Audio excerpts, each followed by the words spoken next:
ಸೂಕ್ತ ನ್ಯೂಸ್ಗೆ ಸ್ವಾಗತ. ನಾನು ಪ್ರಜ್ಞಶ್ರೀ ಕುಲಾಲ್. ಪೋಷಕರ ಆಸ್ತಿ ತಮ್ಮ ಹೆಸರಿಗೆ ಬರೆದ ಬಳಿಕ ಪೋಷಕರನ್ನು ಸರ್ಕಾರಿ ವೈದ್ಯಕೀಯ ಕಾಲೇಜುಗಳಲ್ಲಿ ಚಿಕಿತ್ಸೆಗಾಗಿ ದಾಖಲಿಸಿ ನಂತರ ಅವರನ್ನು ಮನೆಗೆ ಕರೆದುಕೊಂಡು ಹೋಗದೆ ಆಸ್ಪತ್ರೆಯಲ್ಲೇ ಬಿಟ್ಟು ಹೋಗುತ್ತಿರುವ ಪ್ರಕರಣಗಳು ರಾಜ್ಯದಲ್ಲಿ ಇತ್ತೀಚೆಗೆ ಹೆಚ್ಚಾಗುತ್ತಿದೆ.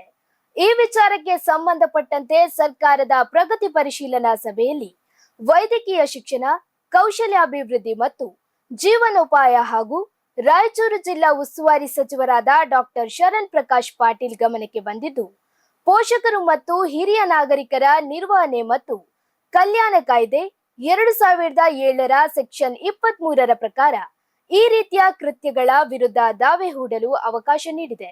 ಅದೇ ರೀತಿ ಸಂಘಗಳ ನೋಂದಣಿ ಕಾಯ್ದೆ 1860 ಇದರ ಅಡಿಯಲ್ಲಿ ನೋಂದಾಯಿಸಲಾದ ಸ್ವಯಂ ಸೇವಾ ಸಂಸ್ಥೆಗಳು ಈ ರೀತಿಯ ದಾವೆ ದಾಖಲಿಸಲು ಕ್ರಮ ತೆಗೆದುಕೊಳ್ಳಬಹುದು ಎಂದು